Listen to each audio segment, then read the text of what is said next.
This is a Niche Radio podcast. Subscribe to this podcast on iTunes or log into www.nicheradio.co.za. Welcome to SuperDads. Today we have in a way you'll think he's kind of a celebrity because he embodies what you'd see in the movies, typically the characters that Owen Wilson plays, where, you know, that beach blonde guy, and, you know, he seems like very cool, down to earth, but really hyper intelligent and really out there and sort of connected with nature. And you wouldn't really expect to find or engage with someone in reality. You always think these stories are sort of made up, and you actually, you know, when I look at his videos and, you know, how he talks and how he lives his life, you know, it's so complex. It makes your mind just go, wow, you know, this is too unreal. You kind of want to get his autograph in case he's a stunt double or something, or, you know, inspiring character for these other persons. So his name is Matt Maruca, and he is the entrepreneur and founder of Raw Optics, and he is a teacher of optimum human health. And on his company, his first company, he shares information, creates products that teach people to build health in the modern world. And what I love about what he does is that he does this very clever thing, which I'm trying to sort of inspire or sort of learn from more, is that he takes a single product and he uses that to transform people by raising their dopamine levels. And with that, they're able to, you know, better improve their chronobiology. So their sleep-wake cycle, the melatonin, the repair quality, you know, importing the mitochondria, energy levels, health, you know, and you're protecting them from toxic artificial light. But he talks about more about a practice with it. And that's what, you know, you're able to transform people and inspire them. You know, and the thing is, he is young, he's 19 years old. And what's advantage to him is that he's not as tied down as others like to use the excuse of, oh, I'm married, or I have kids, or I can't do this, or I have that. So, you know, he's able to better help touch people and inspire them a lot better, especially with his travels, and he's met lots of leading researchers of quantum biology. And, you know, what's great about it is that he hasn't had to unlearn a lot of stuff, and he's just picking up the key stuff, the latest research, and he takes the knowledge and puts it in a very practical way. And sort of one of the things, if I could use a quote that we took from a previous episode, was that people don't decide their futures. They decide their habits, and their habits decide their futures. And from my understanding, that's what Matt does.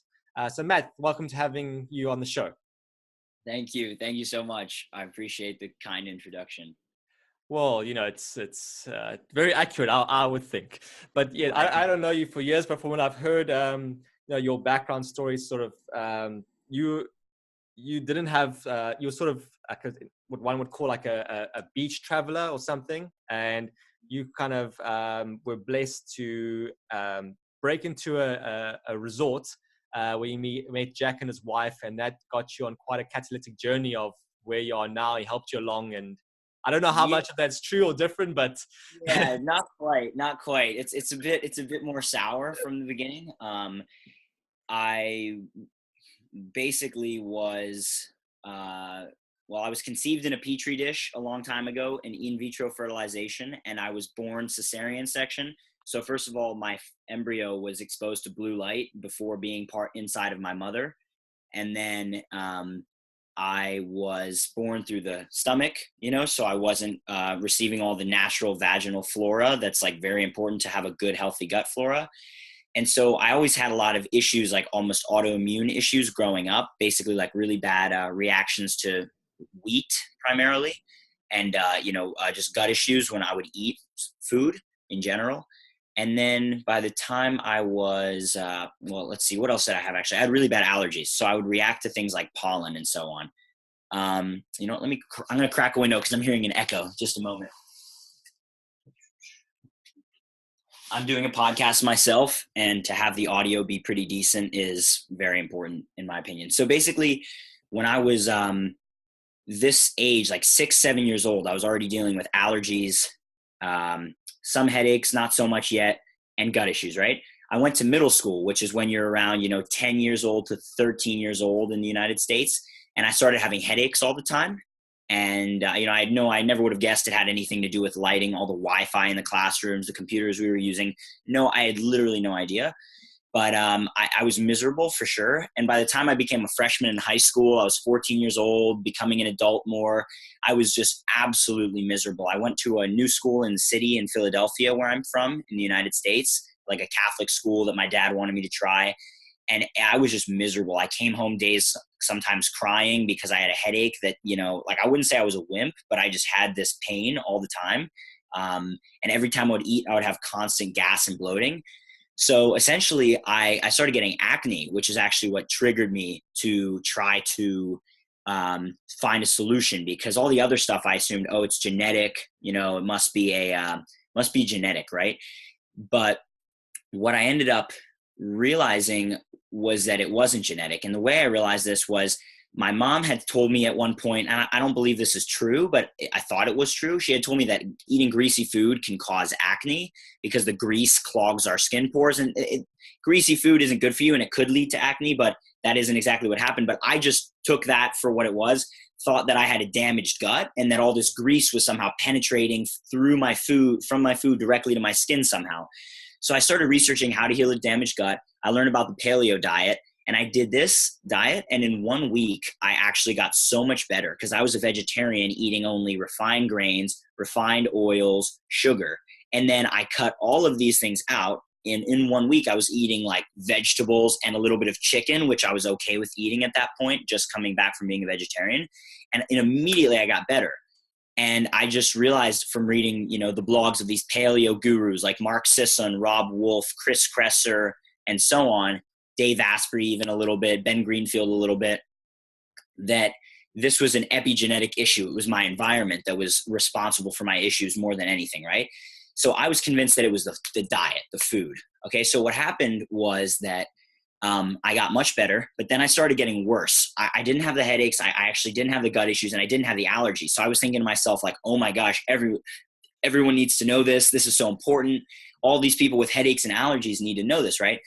But got worse. My energy just kept going down and down and down. I was supposed to be fat burning, feeling good, not hungry all the time, but it was the opposite.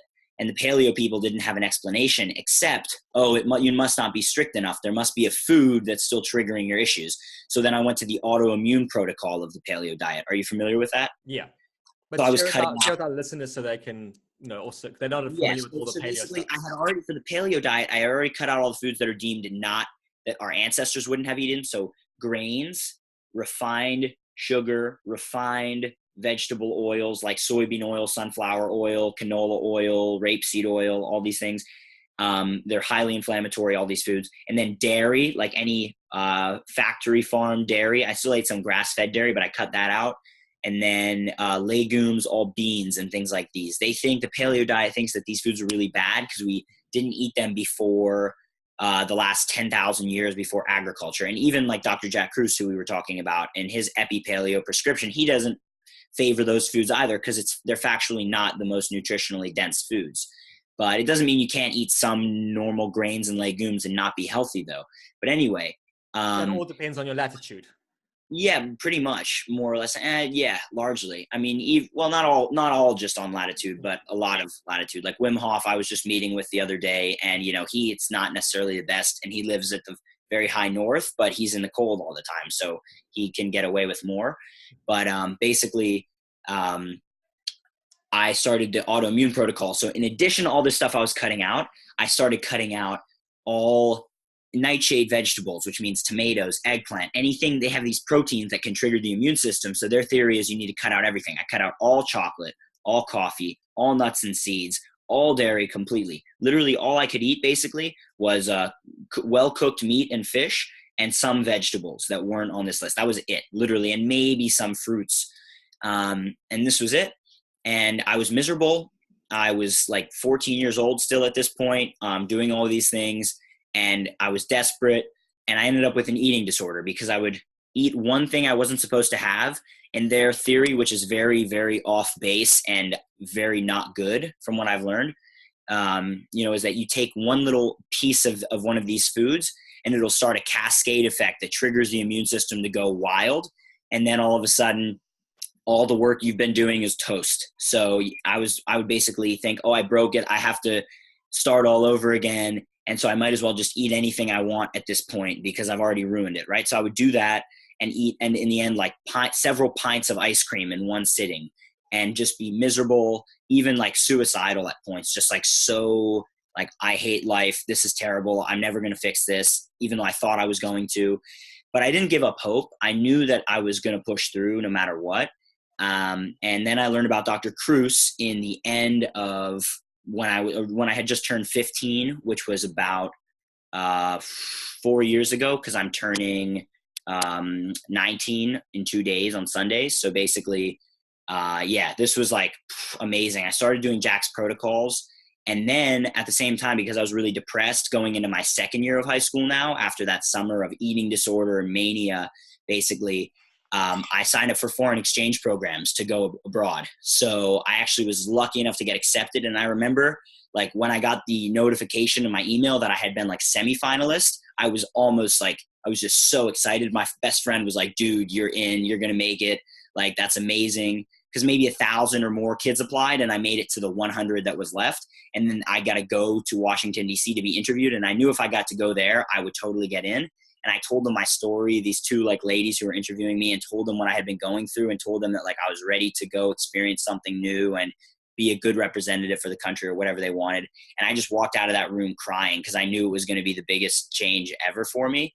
And so I got in and I was placed to go to Bosnia and Herzegovina in Eastern Europe. I didn't have a choice of the country, but it was the greatest thing that ever happened to me. And they even gave me a choice because I had written that I was very particular about my diet and my environment and stuff, which they didn't affect my being accepted. But they put me in this city. You know, the lady gave me an option. Do you want to be in the city Sarajevo, which is bigger, more people, more pollution, fog, or the city in the north that's nice and small, lots of nature? I was like, come on, like definitely the city in the north called Banja Luka. So I went there for a year on my third year of high school, applied all of the protocols that I had been learning from Jack in full force. And he recommended people move to change their environment to get healthy, right? So I didn't even know that that was what I was doing in that moment. I was just trying to escape my school and the life that I didn't like. But in doing so, I actually went to a really good environment, completely changed, grew my hair out, came back looking completely different. I went from being very skinny and pale to very strong and like tone, even though I don't work out, and tan. And like my teacher who recommended I go on the program didn't even recognize me for about 15 seconds when I got back, or maybe 30 seconds, you know. She was like, you know, it was amazing. So long story short, I came back. I was extremely motivated to start sharing this information because I had read a book by a guy, Andrew Marino. Have you heard of his book? Yeah. It's a fantastic book. The Electric Effect. Yeah. Yeah, going somewhere, truth about a life in science. He's the protege of Robert O. Becker, the guy who wrote The Body Electric. In my opinion, his book's more interesting because he talks about what happened when he started to get into lawsuits about power lines, about the radar the Navy was using and how they covered up all the evidence and classified all the studies that were being done. And this is where the modern telecommunications companies have their roots. So this was just like, I was angry, I was upset. And then I went, this is where the Jack story comes in. That fourth year of high school now, I had come home. I went to the event with my best friend, Brian, down in Mexico. We bought some tickets, stayed at a hostel for $15 per night. And, you know, we went and met Jack. We snuck in onto the resort every day and ate the all-you-can-eat food and all-you-can-drink alcohol and all these things. And, you know, we hung out with Jack. He talked, and he basically told me that I just need to focus on myself, and that if I'm worrying about all the other people around, I'm never going to get myself to optimal. And I'll never be able to help people until I get myself to optimal. And so that was not, that was my, how many years ago was that now? That was just 1 full year ago, more or less, 1.5 years ago that I was in Mexico with Jack. So, a lot has changed since I started focusing on myself. I started a blog. I actually started getting a lot better mentally. I realized that I can't stay in a winter at this point. Like if I live through a winter, I'll get very depressed. It's like I don't have enough of a charged battery to be able to handle that right now. But it took me 3 2 full winters after having learned this stuff, or 3 full winters, to realize that I really just need to stay away from winter if possible. So, and then things just got better and better. I started doing podcasts, and there's a guy in Los Angeles named Rick Rubin, who's a pretty influential music producer, who invited me out to help him with a brand that he's working on related to health, because he's also a fan of Dr. Cruz. And, he's a really good guy trying to spread really good messages to a large audience. And, the people he's connected with are above and beyond. So I'm really looking forward to this chapter of life. Basically, things are going well. So that's my story. That's how I got to where I am. No, I mean, it's pretty cool. Like you said, when you just do that one change, make those habit changes, then this whole catalyst comes about. And like even Jack was when we had him on the show, he got very aggressive in the whole thing. You have to be selfish, because the whole thing is, we brought to believe, even as a family man, you must be there for your wife or your kids, and we have this society dogma that you must always just stretch yourself. And as you experience, and it's a total bullshit thing of, you have to be selfish and sort yourself out first. Otherwise, you cannot lead other people. You cannot be an influence to it. And it's interesting, like you mentioned with Wim Hof, because he's sort of even the story of his wife passing, and people say, okay, the man left all these kids, and what's he doing? Going out in nature and taking these risks, kind of thing. And he's being selfish. Not being a proper dad. But in reality, he was being selfish to save himself, so that he can save his children, and lead them and do these journeys. Also, previous guest we had on the show was Jeremy Tomley. I assume you've met him as well. Oh, yeah. I did meet him in New Orleans a few weeks ago. Yeah, and he was also telling us, also when he went to Wim Hof, and like you said, it's, this guy's a heavy smoker. He's, doesn't, vegan, vegetarian kind of thing. But he's doing the CT and the breathing the whole time, and his body's able to have this massive hack with it. I greatly enjoyed the protocol. The only thing is, like, because I had a stroke at the beginning of the year, and my neurologist was putting me different literature, and the one thing I came across the Wim Hof, and I was trying it, but things just weren't working out. And this whole thing of getting caught up in biochemistry was just frustrating the living bejesus out of me, because it just wasn't making sense. And then when I came across Jack stuff and other things of more the quantum biology, then making those hacks and modifications, and it made sense. And I've been seeing some of your videos of how you explain quantum biology, and it's fantastic how you have this, which I'm hoping to share with us more, of how you explain like mitochondria and those different aspects for our listeners, because you take it in such a way that it's really simple, easy to grasp, much simpler than Jack, much simpler than any of us academics, and you're able to link in more to practical reality.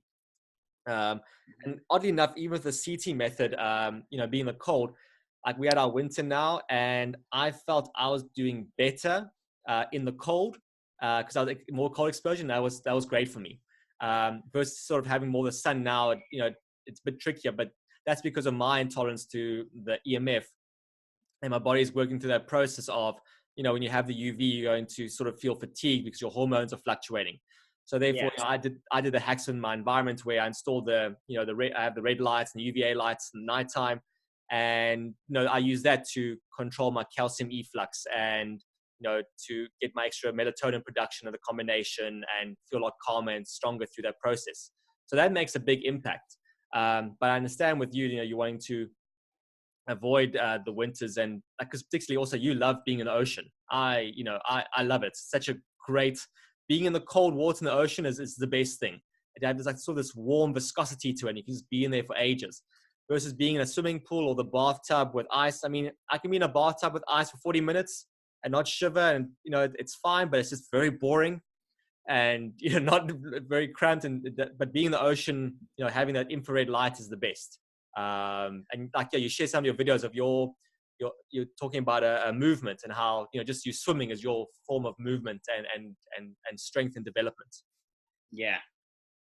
But tell me more. But so with your experience with Wim, so it's obviously a number of the black swans are going to visit him and check him out, kind of thing. So how did you, being sort of a quantum biologist, mitochondriac yourself, how did you find the engagement with him? Because I found with his interviews, I don't know if it's a language thing or he's like very much that you got to feel nature and be it. and sort of you'll pick up these little hints of where, you know, he understands the EMF thing in nature and himself very well. But it's kind of reserved on sharing those kind of things in more detail. And I assume that's more because he's caught up in the biochemistry society persons versus the quantum biology. Yeah. So when I went there, I think we recorded by far the best podcast that's ever been done with him. Like by far, you know, it isn't even close, because I asked him all the questions related to sunlight, to EMFs, blue light.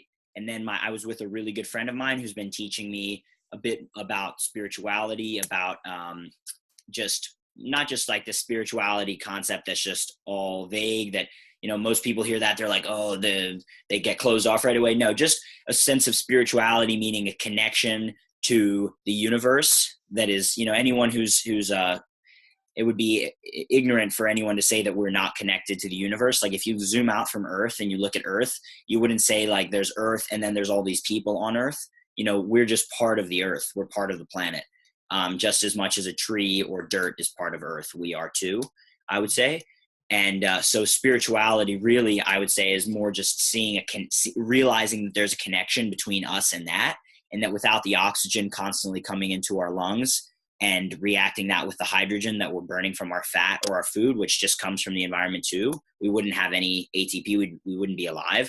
So, and, you know, without the sun, none of that stuff would exist. So we wouldn't exist. So we're just a mix of these forces from Earth, matter, energy. And so this friend of mine, he's been helping me to understand that from an ancient perspective, like the way that his teacher of Qigong has kind of been teaching him what they've understood about that connection. And now I'm able to blend it with the knowledge I've been learning from books like The Body Electric and Light in Shaping Life, where they document and they describe this aura. In The Body Electric, he spoke of it as an electromagnetic field around the body. In Light in Shaping Life, Roland Van Wyk described he described this field as a coherent biophoton field around the body. And this is the exact same thing that the Qigong master I've been spending time with, I was with him last night, was teaching us. Like the Qi is most emitted from the fingertips. No coincidence, the biophotons are the most strong at the fingertips. It's pretty much the same thing. It's just that the Qigong perspective, they have a little bit of a more holistic view, rather than just saying, oh, there's these photons, these electrons. Like they go in and they feel. And just before we got on the call, I just spent an hour actually feeling my aura. You know, like when you sit and you close your eyes and you sit and you close your eyes, like what is that feeling, you know, that you have, the awareness of the sounds and the other things around you, just that consciousness and the feeling you have and the feeling of energy you can maybe feel in your fingertips. Like, is that just biochemical reactions going on, or does that have more to do from an energetic perspective? And yeah, the answer is it's the energetic field. So anyway, this friend was with us with Wim asking questions related to these, and they were just jamming. I mean, Wim was just so excited to be talking with someone who understood. He was so excited to be talking about the science of the soul, as we called it. And then he kept repeating. And so it was a fantastic interaction, to be honest. Like it was, you know, he just confirmed a lot of the stuff that I already thought he kind of believed. And for anyone interested in that, that'll be part of, hopefully, if it goes well, if everything goes well, that'll be launched as part of a tetragrammaton podcast that I'm doing with Rick Rubin. And it'll be tetra, like four in Greek, grammaton, Grammaton. It means the four-letter word that was written in the old scriptures to refer to God, like an abbreviation of Yahweh or abbreviation of Jehovah. And that basically, the name just means referring to God, and, you know, God being the universe, whatever you want it to be. But yeah, you know, for some people who are atheist, you could just think of God as the universe and the forces that control or that guide the way that things occur, right? It's simple as that. Therefore, I recommend people check that interview out, because there's no way I could do justice to the interaction. But we went into he has a freezer that's minus 20 Celsius, and we were running around in there. And you know, he had to go to do some other interview while we were there. But then my friend had to go out 3 times while I was able to keep going in circles. It was pretty awesome. I was in there for like an hour running in circles, I'd say, maybe 45 minutes. But Yeah. So, and we went into like an ice bin. It was just fantastic, really great interaction with good people who get it and they're trying to do some good work.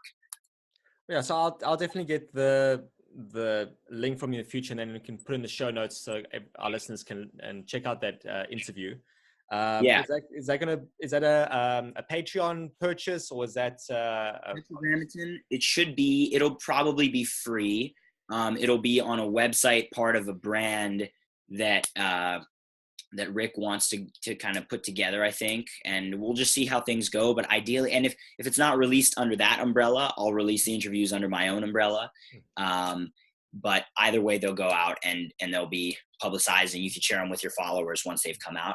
Another thing I definitely want to share now is that I'm going to be writing my story, as well as a simple protocol or that I would recommend for people to achieve what I've been able to achieve with my health, and the same thing more or less that Jack is teaching, but in a simple, easy way to apply with a simple enough way to understand it where the essence is retained so that people, there's the saying, when you know better, you do better. So what I'm going to write, it's going to be called The Light Diet. I'm basically working on this now, but I'm not sure if it'll be a book or more of like a short ebook or something, but The Light Diet, it's basically exactly what it sounds like, right? There's the paleo diet, there's this, there's that. There's even some people I think someone I know wrote a book called The Sunlight Diet, but in Hungarian, so it's not quite translated yet. And then someone's working on a diet called the blue light diet, right? Avoiding blue light, which is also fantastic. But I'm going to try to get one that kind of covers the whole thing. And it'll include things like seafood consumption, because that allows us to better absorb sunlight, and things like avoiding electromagnetic radiation, because this is light, more or less. And it sounds better than saying the electromagnetic diet. So yeah, so that this is something that I'll share, and then you could maybe put that out to your followers to check out. But presumably you could find it on either mattmaruca.com, which is my personal blog that I've barely been working on recently. I've almost done nothing with it recently, but it'll be there. Or lightdiet.health, another domain. It could probably be that. So yeah, these are just some things going on. No, I mean that'll be cool, because I enjoyed that the diet book you're putting together for diet lifestyle, because again, the way you're able to communicate things is a much simpler protocol than what I or Jack would explain, because we tend to get too much in the science. But what's important to note for our listeners that when they hear these different things of auras or this and that, because you are able to understand the physics and the science, and you're still learning, you're getting more of it. Yeah. Because you're not telling a half truth, therefore it doesn't sound like pseudoscience. So, someone might say, oh, Matt, you're just talking like one of those weird, crazy quacks on the internet kind of thing. My doctor or my PhD says it's not possible kind of thing. And you go, no, it's cool. We will have a chat about it. Let's have a jam session, and we talk it out and eat it, and let's work. And you can explain all the physics stuff. So, you're not sounding like a quack. You're not sounding like a pseudoscientist. Yeah, anyone who, I would say, not to attack anyone, but anyone who is not willing to consider an idea that they're not familiar with, I would call ignorant, because that's pretty much the definition of ignorant. And so, when there's already books, and I've named both books, The Body Electric by Dr. Robert O. Becker, and Light in Shaping Life by Dr. Roland van Wyk, W-I-J-K. He's Dutch. And he, in The Body Electric, both of these books, they take decades and decades, even hundreds of years of scientific research, and compile it into these books that are almost like textbooks. So if someone wants to challenge these ideas, it's at least incumbent upon them to read the books, because I haven't made any massive claims. I just said these people proposed that these things are possible based on their research of their lifetime. So you get the idea. You demonstrate its reality with your product of raw optics, which we're going to come to soon. But it's also your lifestyle, because with the what I enjoy this whole thing of like the whole flow effect, and it's not about diet and exercise. It's the complete opposite, and how we use Einstein's equation of E equals mc squared to explain it. And what I love about the ethos of because the different shows I've been doing outside of this, it explains to people that I've switched calorie counting dieting or exercise to a electron and photon calorie counting regimen. So every day I'm just counting, right, how many photons have I gotten? How many electrons have I gotten? If I haven't got enough here, what do I do to mitigate and switch it over? And from my understanding, that's sort of what your book does. It enables people to do that same understanding. Yeah, exactly.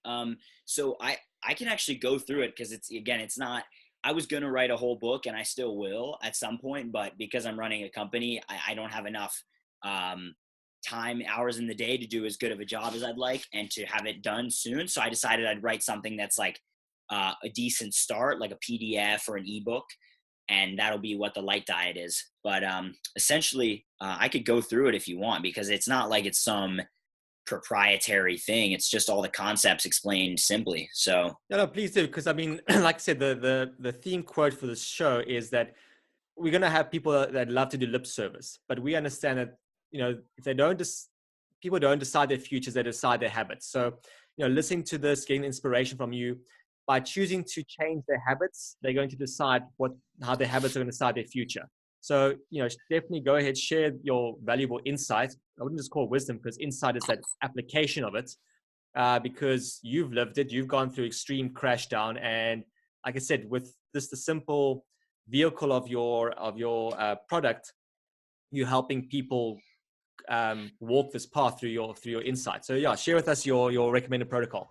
Yeah, got it. So I'll call it the light diet. This is the first time I'm really publicly sharing it under that name, but just mark that because I feel like that's a great name and I'm surprised no one else is using it, and easily someone would steal that.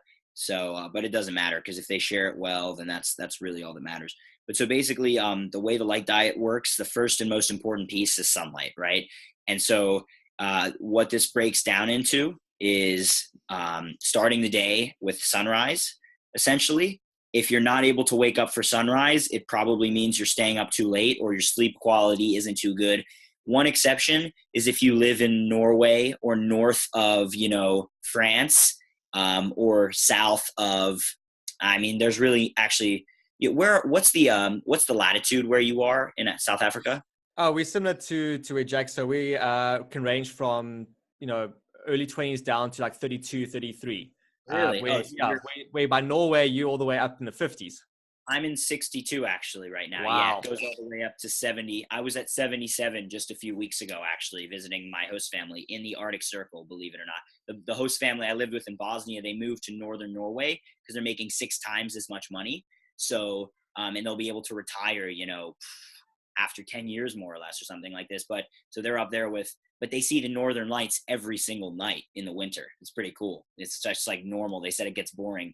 But anyway, I visited them. It was fantastic to be in the Arctic Circle. I went fishing, and every time cast a line, I caught a fish. Like literally, throughout the whole time of fishing for 2 or 3 hours, probably 50% of every cast, I got a fish, which I felt pretty bad about at the end, because like you're just like harming these innocent animals, like deforming their faces for no reason. So I don't think I'll be doing that unless I'm prepared to keep the fish. And we did keep the big ones. But anyway, so yeah, it starts with sunrise, right? The thing is, again, the caveat is if you're up too late, this is not a caveat. If you're up too late or your sleep's low quality, you need to be getting more sunlight during the day and more blue blocking at night. But we're going to be getting to that. So starting with sunlight, sunrise, and the exception, this is where we got sidetracked, is if you're at these high latitudes, it might not make sense to, when I was in the north of Norway, the sun set around 11:50 p.m. and then it rose. It set here on the ocean, and I like a little to the right, it rose again because because of the tilt of the earth, the sun basically circles overhead all day, and it might just dip under for a second under the horizon. But then when the earth tilts away, or when we're tilted away from the sun, basically they're completely in darkness while South Africa is exposed more of the time throughout the day. So anyway, in these cases, you're probably still going to want to get, I don't even know what the minimum number of hours of sleep are. I'm going to be asking Jack about this because I'm very curious now. But that's the only exception. More or less everywhere else, you should be up for sunrise, whether it's as early as 5 or 4:30, 5:30 maybe. It's very good to get up, and it's good to go to sleep early enough, whether it's 8:30, 9, that you're going to be able to get up that early. And if you're still tired, at least according to Jack, it's actually worth it to get up for that early change from when the sun hits the horizon to when it goes, about 15 degrees up, because that tells the brain that, we start producing our pituitary hormones upon the sight of the first light. But then once the UV is present, even UVA, it'll turn off that production of the pituitary hormones and keeping everything in check. Basically, it's the beginning of the circadian rhythm for the day. So that's very important to get. And even if you need to use an alarm to train yourself to be getting up that early, naturally, it's good. And eventually it should shift if you're doing the next steps right. So yeah, sunlight means sunrise, like we just described. And then plenty of, we can call it just full body exposure. So basically throughout the day, you want to be getting full body exposure to build vitamin D. I should even add that if you can't take your shirt off, just being able to get light on your eye throughout the day is important. So rather than just saying full body exposure, just throughout the day, the goal is to wake up, see the sunrise, and spend as many of your hours during the day outdoors as possible. Like I see you have your window cracked behind you, correct? Yeah. That's good. You're still letting in part of the full spectrum. I mean, it's pretty good. Yeah. Compared to not having it. And then when you have, I'm trying to figure this out for myself. You don't need to spend every waking hour of the day bathing in the sun, right? Like if you live in Philadelphia, where I grew up, in the winter, I would actually spend every hour of the day that it was sunny in the sun, because it's so weak and it makes me feel better. But in the summer, maybe sometimes you can get an app called D-Minder on your phone, which will basically help you measure the vitamin D. And you really only need to get enough sun so that you make the critical amount of vitamin D for the day. I don't actually know what the right amount is. I'm not going to make any medical recommendations. I'm not a medical doctor, and none of this stuff is medical advice. Consult your physician first, blah, blah, blah. But you can figure that stuff out by just reading any of Jack's work, right? But so you want to get, like in New Orleans where he is, he said he could be in the sun for 15 minutes only in the summer and actually get all the vitamin D he needs. Now he'll stay in longer anyway, because it'll have all the other benefits beyond vitamin D, basically charging up the battery of in the body, which sounds vague to some people, but we can get a little deeper into that later on. So that's basically the sunlight piece of the diet. So that's pretty much number one. Number two is darkness. And this means that after the sun goes down, you want to have darkness, right? You want to be getting that signal to your brain that it's time to go to sleep, 2 to 3 hours or 3 to 4 hours before you actually go to sleep. So this is good. And blue blockers are a key part of this, because they basically allow us to stimulate the same effect of darkness, although it's not as good as having true darkness with maybe just candlelight or no light. Moonlight maybe, but darkness is critical. So you have sunlight, you have darkness, and you can use blue blocking glasses like the ones we have at my company, Raw Optics, raoptics.io. And we've been in operation for 9 months. And right now we're going through a really big transition to a new website, a whole production setup and frame selection and everything. So it's fantastic. Everything's going really well, and people love our glasses. So, if just for anyone who wants to order them, if you don't like a pair you get, you can always exchange it. I have a guy who's helping me with customer support and everything, a really good guy. So we'll take care of you. Basically, we'll get you something that's going to work for you. And you're also supporting my mission more than anything, which is, if you rather than donate your money to a charity that's going to waste it on dumb studies that are never going to find a solution, you should put it towards us, I would say, because we're going to have a much bigger impact on the world.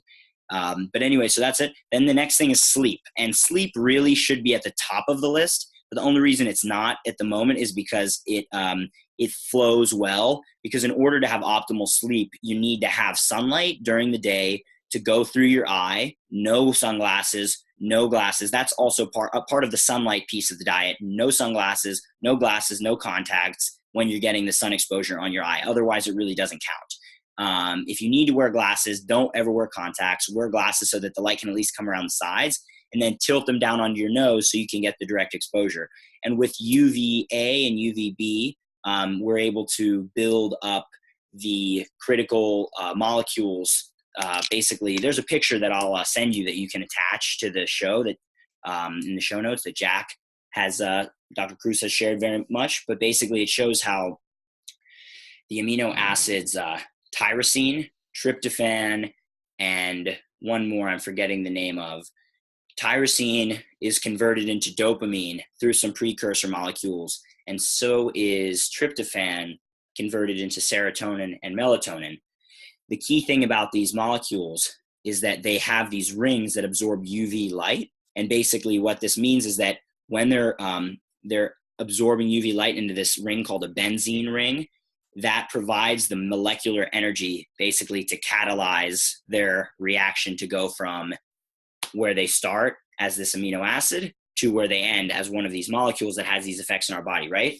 So in order to have melatonin to actually be secreted in the end of the night when you're going to sleep, you need to have it built during the day first. So basically that's why getting sunlight during the day is so important, even just on the eye, but on the skin is very important too for vitamin D creation and so on and so on. So yeah, again, in order to have sleep, you need sunlight on the eye during the day, sunlight during day, and then you need darkness after dark. And again, the caveat applies with being in somewhere like Norway, for example. I'm here right now, and when I was here a month ago also, especially in the north, it never got dark at all, right? So here, it's just something people would probably want to experiment with, but Dr. Cruz did tell me that it might not be a bad idea to use blue blockers even while the sun is still out, because the sun's out the whole time. And that way you can still get those critical hours of repair. And, it's potentially a good hack for people living at these very northerly latitudes, right? You guys don't really have that in the southern hemisphere because there's no continents that go down that far. Like even Melbourne, or Melbourne, as they say in Australia, is barely beyond the 40s or the 30s, the high 30s, right? Whereas on the northern hemisphere, you have land masses going up to Russia, basically all the way to the top, right? But below you guys, you just have the ocean more or less until Antarctica. So anyway, it's a bigger issue for people in the northern hemisphere. And so that's number 3, sleep. Number 4 for healing is cold, right? Basically what this means is, Wim Hof said when I was with him, a cold shower a day keeps the doctor away. So cold showers are great. But to me, from my experience, the best thing is cold water exposure, cold water bathing, whether it's in a river, a lake, a stream, a creek, or the ocean, which I personally find to be the most impactful for me. I'm not quite sure why, but it probably because of all the negative ions and all these things from the ocean. This is extremely healing. And if all you can do is get a tub, like there's these tubs in the US, at least, you can buy them from a company called Tractor Supply, 100-gallon, which I don't know how many liters that is. That's about 400 liters, big tank. And then you fill it up with ice water. What I do, my cold protocol that I'll also write in the Light Diet, I think, is you buy a chest freezer. We have Craigslist in the United States where you can get stuff for cheap that's used. Big chest freezer. You fill up these trash bins, like office trash bins that are black, about this big. I don't know how many liters, but not too much. You stack these, full of water, put them in your freezer, and then you put a plank of wood on top of them, and then you stack another row, as many as you need, and then you let them freeze. My freezer would take about 2 days for them to freeze, right? So once they're frozen, you're going to take them out, put them into the water that you're filling from your hose, outdoors, of course, into your tub, and then let the block melt out of the trash bin so that you don't break the trash bin trying to get the block out.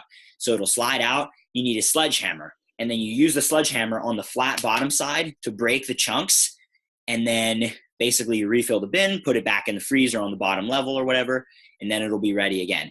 And then this ice, if you break it up enough times with the sledgehammer, just by letting it float to the top and break it, like hitting it hard, you'll have a lot. You could get a lot of ice if you get a decent sized chest freezer. And this works well in the summer and the winter. Well, in the winter, you'll have cold tap water if you live at least in the northern hemisphere. I don't know about South Africa, but this is the best, in my opinion, from what I found. Some people will buy an actual chest freezer, put it on a timer, like Luke Story does this, and it'll keep the water cold. He'll fill the freezer with water itself.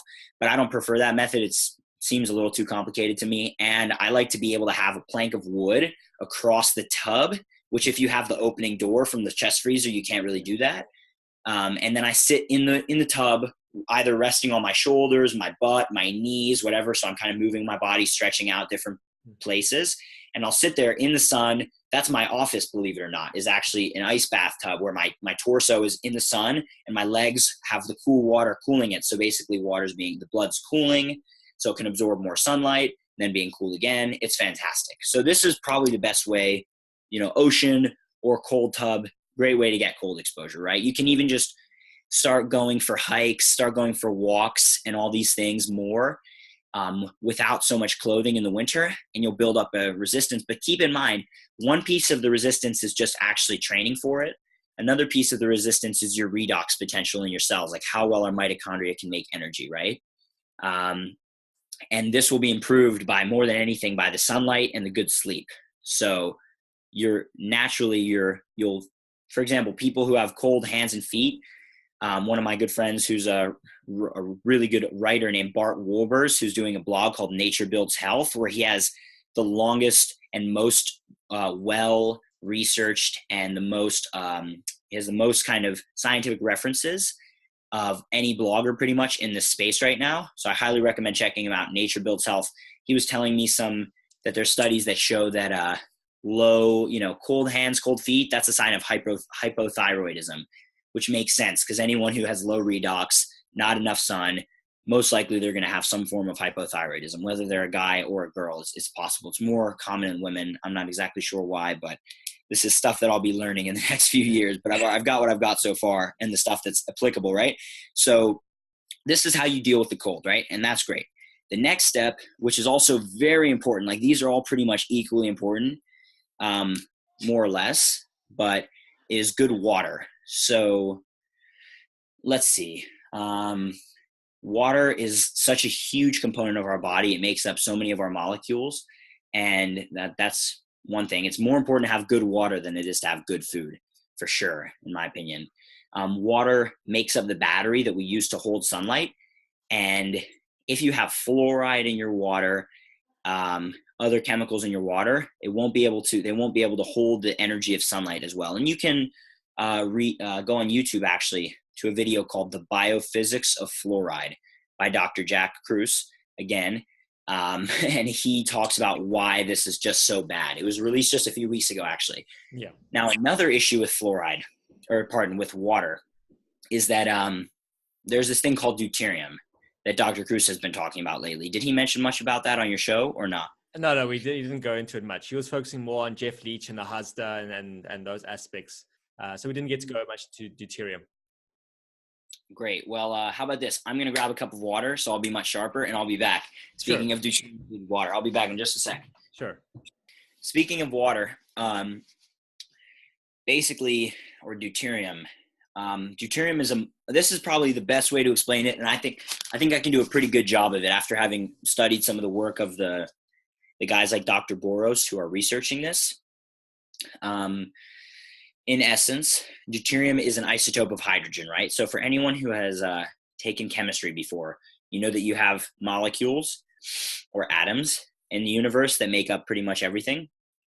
And an atom is something that has a nucleus of protons and neutrons. Protons have a positive charge, neutrons have a neutral charge, but they add mass to the atom. And then you have a shell of electrons that are negatively charged, that are balancing the charge of the protons in the nucleus, and they're moving around basically in these outer shells. And there's these probability charts that predict where these electrons will be. It's not so important, right? Hydrogen is basically one proton plus with one electron around it, right? Or if it's just a proton, H plus, it's just a proton, there's no electron, so it's positive, right? Now, there's these things called isotopes. Many people will be familiar with, for example, uranium. There's one isotope of uranium that is weapons grade, they'll say, that means it can be used for nuclear bombs. And then there's one isotope that is not weapons grade. And what they have to do is they take the one that's the more common one, and they have to do something called, I think it's like nuclear refinement or something like this, to just get the one isotope that they're looking for. And here, I'll actually pull up the exact name. So uranium-235, I think, is the weapons grade one. But nonetheless, the point is that the same molecule can have a different weight, or that's what that number is, because of the number of protons in the middle. They don't have a charge, so they don't change what molecule it is, right? With hydrogen, you have protium, which is standard hydrogen, which makes up most of every hydrogen that's out there, at least on Earth. But then you have deuterium and tritium. Tritium isn't very common on Earth at all, from what I understand, but deuterium is. It's found in the ocean at 155 parts per million. And here's the thing. People are going to think, oh my God, 155 parts per million, that's nothing, right? How could that have any effect on biology at all? Well, I'll just pull up a picture on my phone that will show people how that could have such a big impact. Because when you start to think about things like calcium in the bloodstream, the key thing to know is that deuterium is also in our blood, right? So calcium in our bloodstream has a certain concentration. Deuterium actually has a significantly higher concentration, believe it or not. So let's see if I can find this in good time. Because this picture says a lot, but if I can't get it, and we'll link it up to why seaweed or algae is so important. Exactly. Yeah, we'll link the picture anyway after the chat.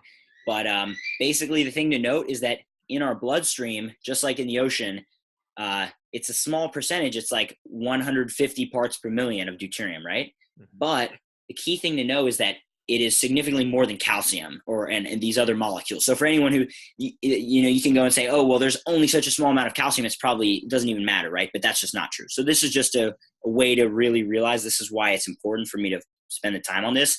Just because it's 150 parts per million doesn't mean it's not relevant, because you have even less calcium, less iron, less parts per million of that in your body. But you would never go and say that iron isn't important, because it is. It's just that deuterium hasn't been known about very much, or it has, but not well researched, right? Till recently. So basically, our mitochondria, they use hydrogen to make energy, right? You're familiar with this whole deal. They take oxygen that we're breathing, and then they take hydrogen from fat that we have on our body, or from the carbohydrates and fats that we've eaten that are circulating in our bloodstream, right? We strip the hydrogens off of the fats and the carbohydrates, and then we react them with oxygen in this reactor called our mitochondria. And this reaction releases energy and makes water. When you put H and O together, what do you get? You get water, right?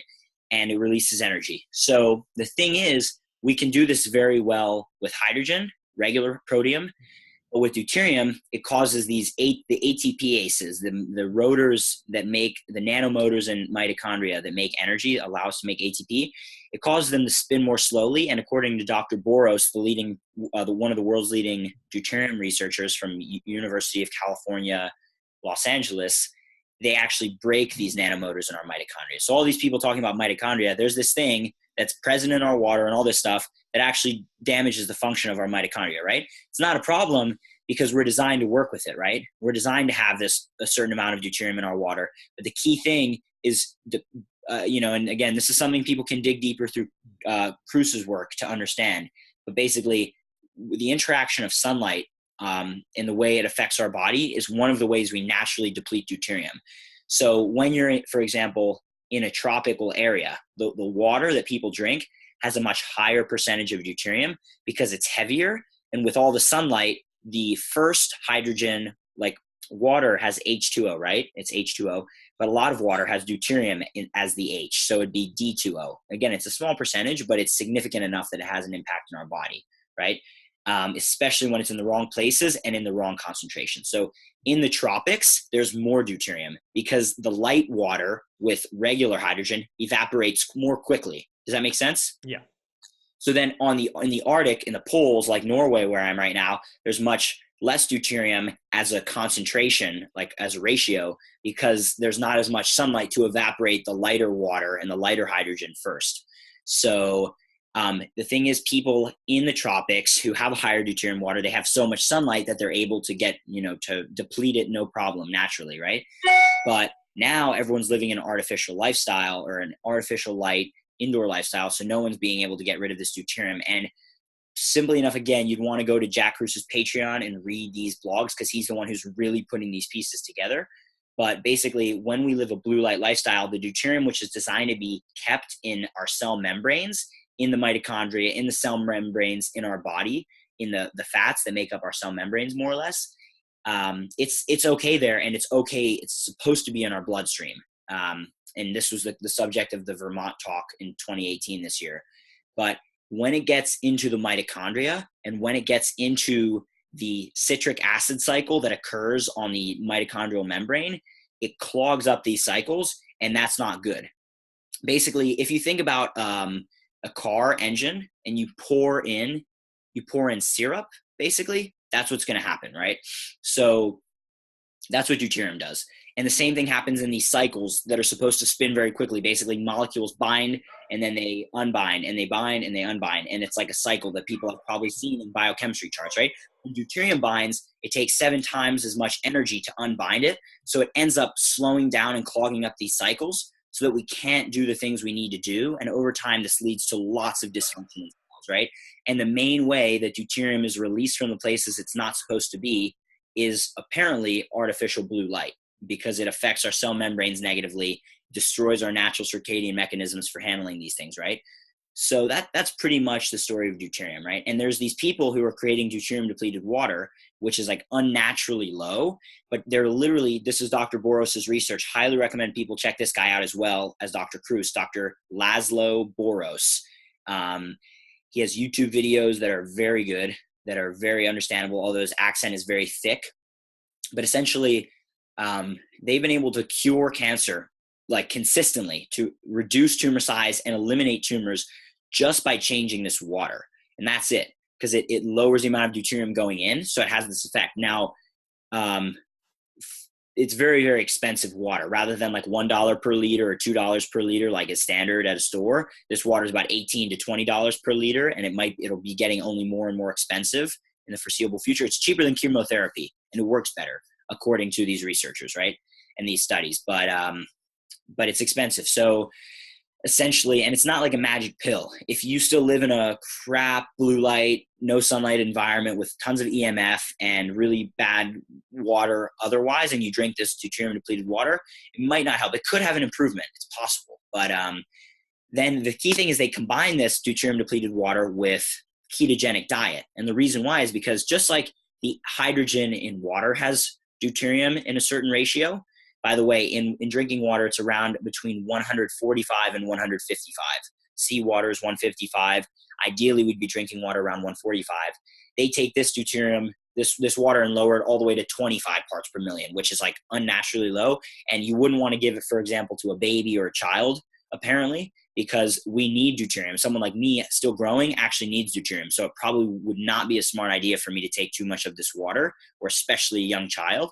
So deuterium isn't always bad. It's just bad, or it needs to be in the proper context, right? So basically, just like water has hydrogen that could be deuterium, so does food, right? So Dr. Boros, in his talk in Vermont, before Dr. Cruz spoke, he spoke of how, for example, the highest deuterium foods are things like vegetable oil, Crisco, margarine. And it makes sense. You look at the worst foods, people in the paleo community, they know they're the worst for health. Refined Crisco margarine, that's like 170 parts per million of deuterium, which is, I know it seems like a small fraction, but it's actually, these small differences make a huge difference, right? Things like refined flour, that's around 155, like seawater. It's not good. But then you go down to things like saturated fat, where an animal has eaten the higher deuterium grass, they deplete it of the deuterium, and then that's down to like 105 parts per million, 105 to 115. So they recommend doing deuterium depleted water and a ketogenic diet to have the maximal effect. And the thing they're missing is the light diet. They're missing the importance of the sunlight, the avoiding blue light, the circadian rhythm, and so on. So this is the deuterium story, right? That goes into water. Basically, you want to have good quality water, spring water, right? The final two things of the light diet are, one, DHA. Basically, DHA is a molecule that is found in seafood, and it's the way that fish take sunlight and turn it into an electric current that they can use for energy. And it's made first actually in plankton. The fish eat the plankton and they change the position of it, so it's, for humans, it's more bioavailable. And and so I'm not really sure whether I haven't done enough research and experiment on myself to see whether these algae DHA supplements that people sell that claim to be in the proper position for bioavailability are actually effective. I just can't say. Some people claim they really are, but I would be cautious about putting anything like that into the body, because I have this, thought that it might have an unwanted effect down the road. But I don't know. Some people are concerned about mercury and this and that. I'm not concerned about that. because there's enough selenium in fish that binds to the mercury and rendering it harmless in most fish except big predator fish. But there's all these other issues that people talk about, like PCBs, dioxin, and this and that. So you just got to make the decision for yourself. I know that I'm okay eating seafood. I feel great. And anyone who's going to come and fearmonger and say, oh, but you're going to die down the road and this and that. And I look at them and they're skinny vegan, they're pale and they don't look good. I'm like, well, look at you, look at me. Like, you do what you want to do, but I'm going to do what I'm going to do. Right. So that's that DHA. And the key thing, that's one piece of the diet. The other thing is just basically a seasonal Paleolithic or a seasonal epi-Paleolithic diet. The Paleolithic diet is eating avoiding refined grains, refined vegetable oils, and refined sugars, and then eating seasonally. So in the winter, you may only be able to eat meats, fish, and vegetables, and seaweeds, and things like this, and roots that you might have. In the summer, maybe more fruits, right? And then the epi-Paleolithic diet comes from Dr. Kruse with a focus on seafood, right? So that's the focus on DHA. But this DHA, long story short, it allows us to assimilate sunlight better. We pack it into our skin. See, I see people who are pale all the time when I'm telling them about sun, and they're like, oh, I can't get in the sun because I burn. And it's hard for people to even conceptualize this. I was the palest person that I ever knew growing up. Literally, I sunburned in probably 10 to 15 minutes in the summer. And now I can go to like Ecuador, Colombia, Mexico, and spend hours in the sun and have no problem because I started eating so much more DHA, doing all these things. So anyone who goes all in with this could potentially have the same effect if you know what you're doing, you do it right, right? So this is why DHA is important, because it allows us to take photons and basically turn them into a DC electric current and utilize that for energy in our body. And then the final thing is mitigation of non-native EMF. So this is the 7th step.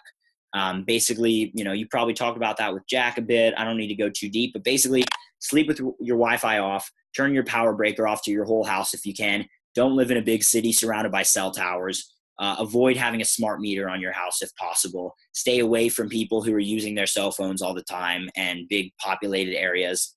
And that's pretty much all you can do. Moving, it's hard because some people, we want to be near people. We want to be near cities, like I do, to be honest. I'm a people person, sort of, But at the same time, I don't want to have all these health effects. So I have a good setup right now in Los Angeles where I literally live in the mountains in the middle of absolutely nowhere.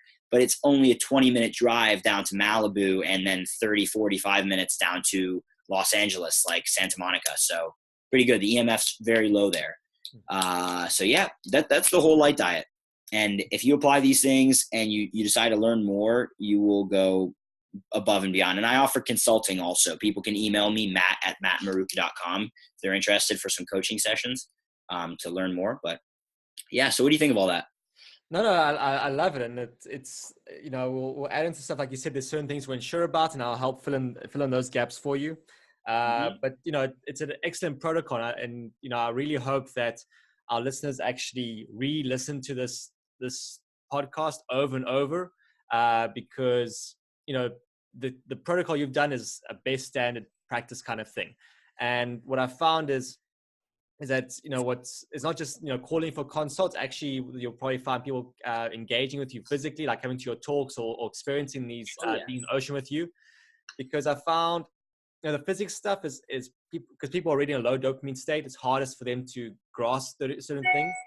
So it's best to sort of take them to an environment where they can experience it with you, and then you explain the physics parts and the reasons why, and they go, okay, I'm going to do this. And that's what I love about how I use the glasses to act as a catalyst for people, because you say, okay, you want to be social with people and you want to be near them, but if they have too many devices, they're going to be, it's going to hamper you.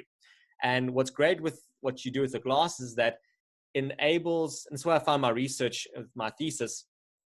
If you want to put these regulations for, reducing non-native EMF, be it the blue light and the wireless magnetic and so forth, you have to have a cultural change first. So community, and that's why I would find different religious areas that have dominance would have a different viewpoint towards non-native EMF in terms of the risks. So by everyone sort of putting on the glasses, it becomes quite an addictive, catchy thing, because you wear it or you'll be out and people say, oh, why is that so? And you say, well, buy me a coffee or a drink or whatnot, or a meal, and I'll tell you all about it. And, they put it on then because the process starts to raise their dopamine levels, they then start sort of become addicted to, okay, this feels great. I want to, learn more about it. And, then they start listening to your show more, and they start understanding more what you're teaching in your book, and they're going to start implementing more and more of it. And by that practice, naturally, they're going to, put their phones away, or they're going to, talk to the city councillor, or they're going to have their public participation vote saying, we don't want this technology anymore. We want it more regulated because our mitochondria is more important. We want to have this flourishing effect. So that's what I love about what you do and advocate.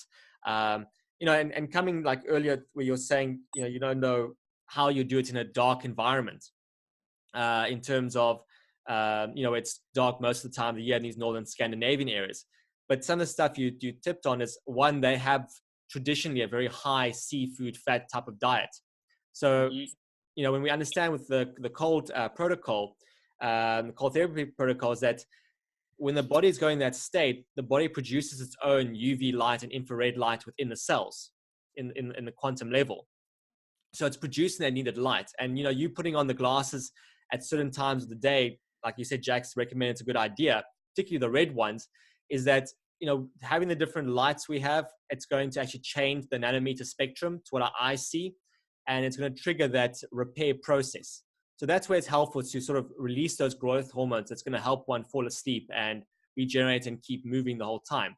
But as you said, like in summer, you have to be out in the sun as long as possible to create this recharge effect for the vitamin D and other effects. But in the cold, that's why you have uncoupled haplotypes in those Scandinavian areas, that their bodies are designed to generate light and generate those photons and do it. Where, a person from the equatorial area, like even South Africa, we have the coupled haplotypes. They originally called the Khoisan, and they go all the way up into northern equatorial areas. And if, for those guys to do the cold therapy protocol would be, putting them in an early grave very quickly. So they rather require a high UV light. Mm-hmm. Yeah, I mean, they could do the cold still, because the mammal if one believes in evolution, the ancestor of all mammals 65 million years ago was a cold goer to survive the extinction event. And this is something, again, that people can read about if they look into it.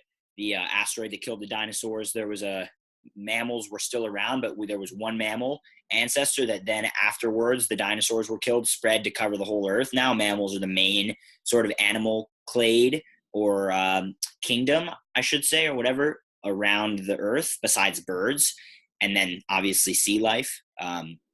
But this ancestor survived through cold temperatures. So even African people, yes, they might not be as optimized for cold exposure in the last few thousand years, but they still have the deep physiology where they could benefit from it tremendously as well. But it's not like they're as optimized for it, right?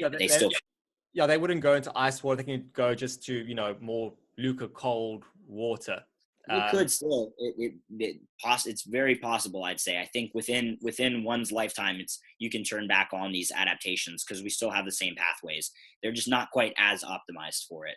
So they might not be able, like for example, you can have this is a great example actually, that I just put together. Like Kenyan people always win marathons often because they have tightly coupled mitochondria, like Dr. Wallace talks about, because they make much less heat, so they can continue to perform at a really high level for a very long time. Like for the same calories that I would eat, and make some portion into heat and the rest into energy, they make a larger portion into energy and a much smaller portion into heat, which means they're more efficient, right? Now it's good there when you have to run away from lions or whatever, as Dr. Doug Wallace, the mitochondrial researcher, would say. But then when you go north and it's cold, that won't be so good, because you're going to die, because you're going to freeze to death. So you need to be able to be inefficient to make the heat, right? But so what I would say is, like, on a general day-to-day basis, though, the African people can benefit just as well as Northern Europeans from the benefits of cold, I would think. I can't say for certain. But the thing is, where you would see the biggest difference is if you had, again, you don't, like, if you were to have, just like you have people running marathons and African people winning, if you had more people doing ice swimming competitions, ice exposure competitions, I doubt any Africans would be able to beat Wim Hof, right? But that's a very far extreme, right? Like in general, though, that's not where most of the population is doing freezing ice swimming, marathons in the Arctic Circle and so on. That's just not what most of them are doing. So, that's probably the only place you would really, I think, see the biggest difference. But, anyway, So yeah, it would be huge. And then also in the winter, yeah, you had a really good point. Like people should still go out in the sun. Like this morning and today, it's just super cloudy, but it's still good to get out like pretty much around first light, because your brain still picks up on that increase in the light, and there's still plenty of light present. Because you can see, right? That means the sunlight's there. It just doesn't maybe feel like a beating down warm sun. But for me in the winter, I have found the best thing to keep my dopamine up is to do outdoor exercise. So like minimum 1 hour per day of a walk. And there's a great book I read called The Healing Sun. And they spoke of a study where they took people who were depressed, who had seasonal affective disorder, depressed in the winter, and they had every single one of them take a 60-minute walk every morning outdoors, whether it was cloudy and gray or sunny, whatever it was. And their depression, like it was almost 100% success rate that their symptoms of depression were significantly improved just from a 1 hour walk. So I'd say in the winter, the best thing people do, don't just go stand outside, go do outdoor exercise, swim in cold water, whether it's a cold shower or a bath, or better, getting in a lake or something, even just for 3 minutes. It's a huge benefit, 3 to 5 minutes. I'd say 5, just shoot for 5, and that's good. And then sauna, like a great infrared sauna. There's brands out there like clear light saunas that are good. I can't really say which ones are actually the best. People would have to do their own research because I'm moving a lot. I don't have I'm not in one place enough to buy these things. I just get sun. And then seafood, like you said, in the winter, like the people here, I'm actually surprised. It's kind of contrary to my theories that like Norwegian girls are very, very attractive because I assume that people with more sun, they have the better hormones, better all these things, and that these people here with very little sun and probably lots of artificial light throughout the winter would be much less healthy. And I think over time they are, but at least for whatever reason, probably having to do with how much seafood they're eating, they really show like healthy features, like really nice bodies and everything, which is a sign of having a good DHA level and good reproductive fitness. So if people live like, the point of that is that if people live like we're kind of supposed to, then we could be healthy more or less everywhere, I'd say. But the thing is, like, yeah, I might say that these girls I'm seeing who are like my age, like 20 years old, look great, but then look at them in 10 years once their youth has kind of caught up. But the thing, I was in Madrid too recently, and the same thing, like they have lots of sun. So if you're just walking around, you'll get more sun, but people are dumb and they wear sunglasses. So they lose pretty much a lot of the benefits of the sun, right? And they live inside the whole time. So it doesn't, at this point in the modern world, it doesn't really matter whether you live in New Orleans, Florida, or Toronto, or Norway, or South Africa, or Tokyo. Because if you're living indoors all the time, you could be in the best environment in the world. But if you're indoors in your TV and Wi-Fi all day long, then it won't matter. Yeah, it comes down to cultural practice. I mean, when I was visiting Germany and Europe and the professors there, I mean, it's like in South Africa and also in the US, it's the thing of, when it's hot, you close the windows, you put the UV shades on, you have the aircon on, you have the artificial lights going the whole time. And when I was there, it's the same thing, like that, this cultural thing of, if you don't have your driver's license or it's expired, you just don't drive a car. When in our parts of the world, we kind of go, well, I'll take the risk, it's not a problem. And the same thing, I asked the professor, the different professors, they would have no fluorescent lights on during the day. The windows always be wide open, and it's very bad taboo to actually switch on the air conditioner. It's like really, really bad, be it winter or summer. And in Germany and Austria, it's like that German cultural practice. And I say, in South Africa, it's the complete opposite. That you're shunned if you open the window or if you switch off the aircon and you have to have the lights on. And they say, what are you talking about? That no one does that. It doesn't work. We don't practice that kind of thing. So it's very like the strict practice thing. And that's why, you mentioned even like the Scandinavian girls, by your part, they look very attractive. So yes, they have the high DHA. And what happens also in the summer, culturally, like this is over, the last couple of decades, they'll always do a thing of migrating down to the Baltic Sea or the Black Sea and those areas to get that higher grade of sunlight. And they'll reach themselves and they'll come back again. Again, these whole cultural practices. But those girls, they do the thing of like, now they're just on social media, they're on their phones the whole time, the blue light toxicity, the LED lights in the environment now. Just then you start seeing that heavy crash. And as the generations go, and you see the more mitochondrial damage with them, then you start to see them looking a lot less attractive than they normally would be. Yeah, of course. It's fantastic, to be honest, that I'm able to travel so much and I'm free right now. Like, to be able to see and observe, I can literally observe the health of a culture based on how attractive I'd say the women are to me, to be honest, not across the board, right? Like some people are going to hear this be like, oh, that's so demeaning or blah, blah. No, not at all. It's just, I'm just stating facts. Like, when people, and again, this is going to be, some people don't like this. Like, I posted a blog, like sort of provocative, but like how, on my blog, the last one I posted was a long time ago, like how to become more attractive, just like basically putting together the pieces to show people of how, like, if you improve your environment and your physiology is working better, at least within your youthful years, you can actually make yourself look better. Like, to be honest, like before, I mean, I'm not going to say I'm a great looking guy, but like before, I was very different looking, right? Like, it was very different, right? And doing these things, like, I've just transformed in a way that I'm very satisfied with. That's all I can pretty much say. It's nothing sex. I mean, what you're doing, you're attracted to, you look at the features, you're attracted to the opposite sex redox potential. So exactly. If they have high DHA, they're going to have a higher redox potential. And even you'd be more selected to it given your own birthing experience, where, okay, my DNA has had a bit of a shit spill in it. And even though, with the mitochondria, the mother's going to filter out everything herself, but your part still plays a part in that DNA. So you want to have that best generation care for yourself and for your potential family in the future. So hence exactly. looking at that. I mean, and you're right, even changing your own transformation. I mean, when I made the changes in an application, I mean, I have a clear light sauna, and we can cover some of that because I'm not happy with their base template. And even the literature they give with it. So I had to do quite a lot of hacks to my sauna, and then the results were amazing. And I mean, really, really great. But doing this whole redox change, my skin has become naturally, the collagen levels increased, more Q10 naturally developed. So it became much softer, less wrinkles. I had scar tissue that wouldn't heal for years. And then just by doing the breathing, the CT and those aspects, they would actually start to fade away and almost disappear. So all these things make a vital difference. I mean, even after my stroke, I've done no exercise and just, doing CT in the water. I've got a 4-pack, 6-pack that I haven't been able to have for a decade or so. And so it's phenomenal. Yeah. And I think the thing, you said that really struck a chord with me is that the people in these Nordic countries, even though they have so many months of darkness, right? The 4 or 5 months they have light from April, May until September, like a good amount of light, they know the importance of it. They know the value of it. So they're out in the sun. I see the little kids swimming in the freezing water, jumping off these huge diving boards into the fjord that even make me like freaking scared as hell.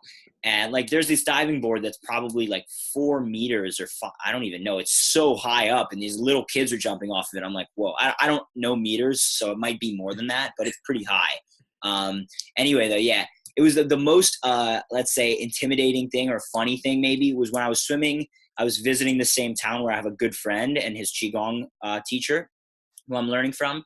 And we were swimming in the freezing water last November. And there's these 2 little girls swimming because they said it makes them feel young again, even though they're like 13 years old. It was hilarious. But then they were saying, like, do you want to jump off the diving board? I was like, because the water was so cold. I just had this fear I'd like go into shock and just drown. But so they basically challenged me. If they jumped off the tall diving board, I would jump off the small diving board. Like, and it made me feel like a little, like basically a child, like a wimp, because these little girls jumped off this huge diving board. I was like, no way am I going off that in this freezing water. And they did it. And I jumped off the little one. I was still freaking out because it's still pretty high. But anyway, yeah, this is the cool thing. These people here, they're connected. They know they kind of know a bit of what's good. Right.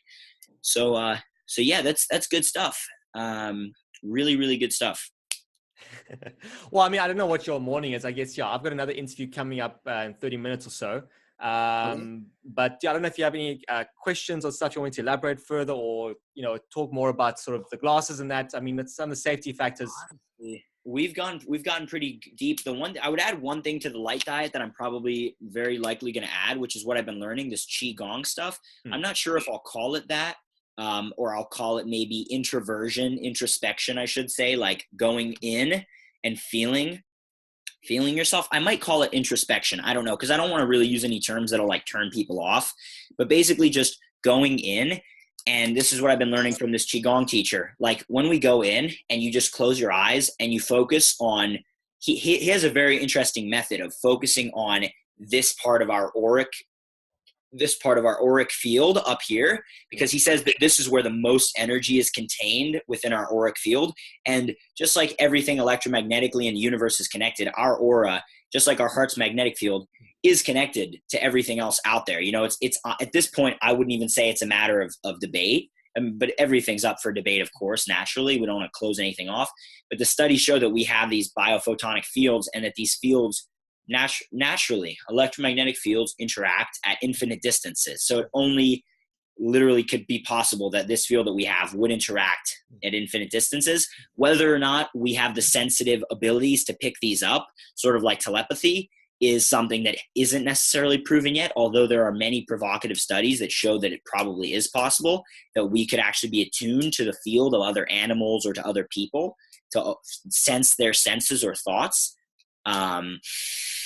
So yeah, No, it's definitely real. I mean, the thing is, we have to understand, you know, that part of the head is the highest densification of mitochondria, and at the same time has the highest densification of oxygen consumption. So, you know, when people are impacted from non-native EMF, you know, that's one of the head parts or parts that are hit the most, and it's the GPS satellite for the entire brain, that the whole chronological clock. You know, so it is going to make that giant impact on it. You know, in terms of even with the sensing, like again, like your connection or attraction to these different women, you using your leptin receptor in your brain, your electron mapping compass to pick up these different changes and feeling them. That's why I say the photons of your hands, by touching someone, you're able to connect with them and feel and pick up that electron exchange of information. Yeah. And this is why I bring up that probably the 8th step. So of the light diet, I'll just run through it one more time. It's sunlight, darkness, sleep, cold, good water, DHA, and a seasonal diet. So seafood-based seasonal diet, EMF mitigation. And then the last thing I would add would be this introspection. So just for people, anyone who's interested, try sitting, try laying down, or even try standing, although that's more advanced, and I'll have to talk about that later in maybe something I'm writing or whatever.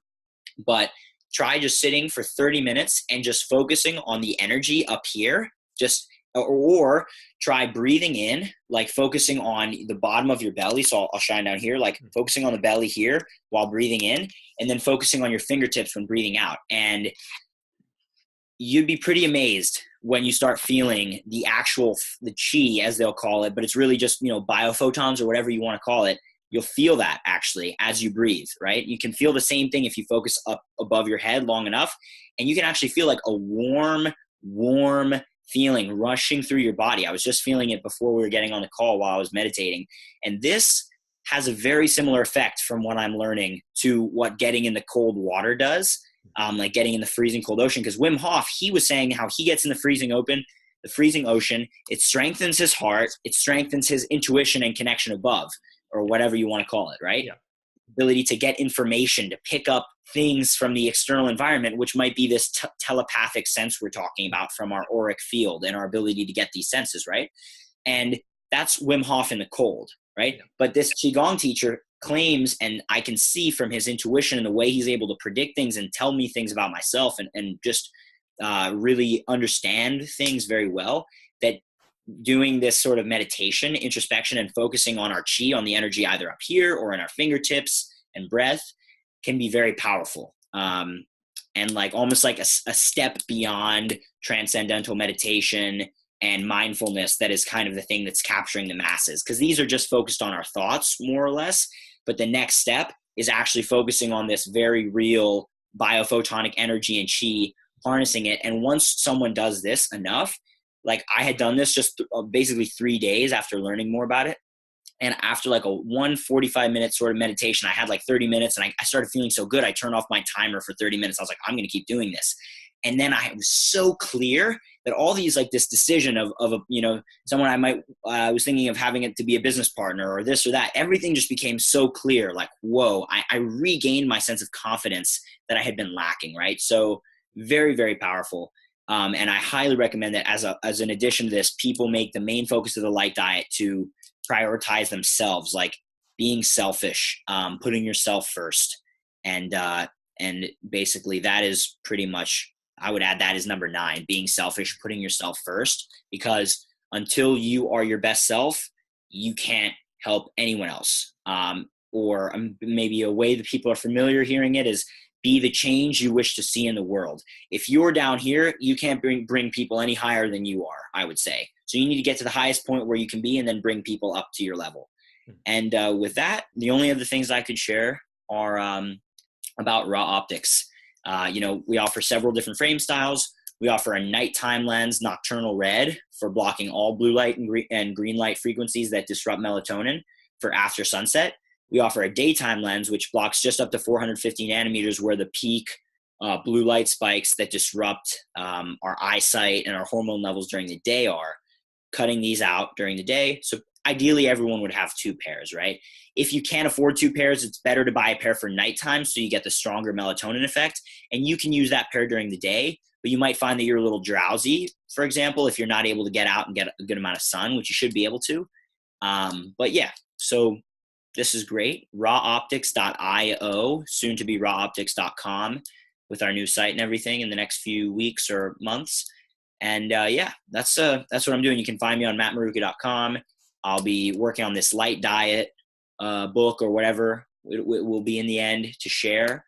And this Tetragrammaton podcast with Rick Rubin will be another way. We'll probably, because of his reach, probably be working and talking with some of the world's leading musicians, actors, doctors, pretty much anyone that seems really good to speak with. We might be able to access them. So yeah, do you have any other questions for me? No, I mean, it's quite a lot of stuff. I mean, let's see, let me try to summarize the best way for this. I think what's worked quite well with the Qigong stuff. I mean, from my personal experience, my previous career was South Africa's dog whisperer. So I understand the whole thing with, in order to get these results with animals, I would actually use no voice at all. It's just that connection and presence kind of thing. But I understand, like, where Vim's saying, especially, like, how he says he's got this more sensitivity or intolerance to the non-native EMFs. He would, being in the water, because the water acts as a great Faraday cage, it helps switch off all these things the best. And because getting the electrons, it helps, get the brain and the heart pumping a lot faster. So he is going to be more sensitive to stuff. And it's great with, what you're doing with the Qigong, because what we find is we're having some guests coming on that's sort of like some rabbis and some nuns and those kind of things, where we're discussing of how, light is God and God is light, and how this impact from non-native EMF is actually hampering people's mitochondria or their sixth sense, and thereby it's actually removing their connection with God. So if a person wants to reconnect with God, they have to, as you're prescribing, follow this light diet in order to reconnect and feel this. Hence, like you're saying, this fad of the mindfulness, clearing thoughts for years, it's been like a fad, and it's been many type of diet books out there or cookbooks, but it's never really worked because it hasn't had that practicality to it. So I like what you're talking about, your prescription or your protocol, is that it's focusing on a practical and efficient way of actually how to have that connection and build up that redox potential. Because overview, everyone thinks, it seems crazy, but as you get into it more and doing these simple steps. So as I recommend, your glass is the first thing, and then having your book and going through the process, they would have this completely different exploration, understanding of life. And, most listeners first are going to be in a very low dopamine shit state, and they're going to experience something really bad, which is great because they get to experience something really good from what you're prescribing. Yeah, it's fantastic. So, and then, one other thing I'll just throw in there because it's fun. It's awesome. When I was in the Netherlands, my friend Alex, who has this Qigong teacher, this guy is a great friend in the Netherlands who's a master embroiderer artist who we basically met with Wim. We told him we were meeting with this guy the day before, or that we had met, I should say, and that he's this amazing 82-year-old who was very sick with, he's actually lived in South Africa at the time. His name's Salfarael Lalique, Lalique. I don't even know if he has a website or anything to display his work, but I'll get you the website and you can put it in the show notes. But basically, this man is 82 years old. When he was 33, he had liver cancer for whatever reason. And then he said he was spoken to by God or someone and told him that he can't let them open his body, otherwise he'll die. So he went off to the woods in the northwest or something of South Africa, and he found like an altar in the forest and just began praying for days and days. And he actually he became healed. Like he said that, you know, he was spoken to and he saw this flash of light and had someone speaking to him, like Mother Mary, he thinks it was, which is, you know, for some people they're going to hear that it's bullshit. But, you know, this is this man's experience. And this will also be an episode we'll be sharing. But the coolest thing is one of his pieces of art really spoke to me, right? So what I'm going to recommend to people is that if they're interested, finding something that you really resonate with, like whether it's some kind of jewelry or some kind of art, and having that in your view every day, like tricking out your house with good scents, like some Nag Champa incense, some plants, some like art on the walls. I mean, that can heal. And for example, I'll show just from my phone, it might be not so easy to see, but there's this, my new background I've made is like this picture of an embroidery he made of baby Jesus recovering a lamb. This is an embroidery with string. Can you believe that? Amazing. I mean, he spent 8 months doing this, but the man is like very impoverished. So or not impoverished, but like his, gosh, it's hard to get it to focus, but yeah, is so you see that, like, I just have that. And every time I look at my phone, it's just like, oh my gosh, how amazing. So just, you know, it's another thing, things like this to think about, throw into your routine, put yourself first, take the time to focus on yourself. Because from my experience, if you feel like, this is something I'm working on too, but if you feel like you're going through every day, just like, what's the next step? What's the next thing I got to do? What's the next thing I got to do? That's how I felt recently.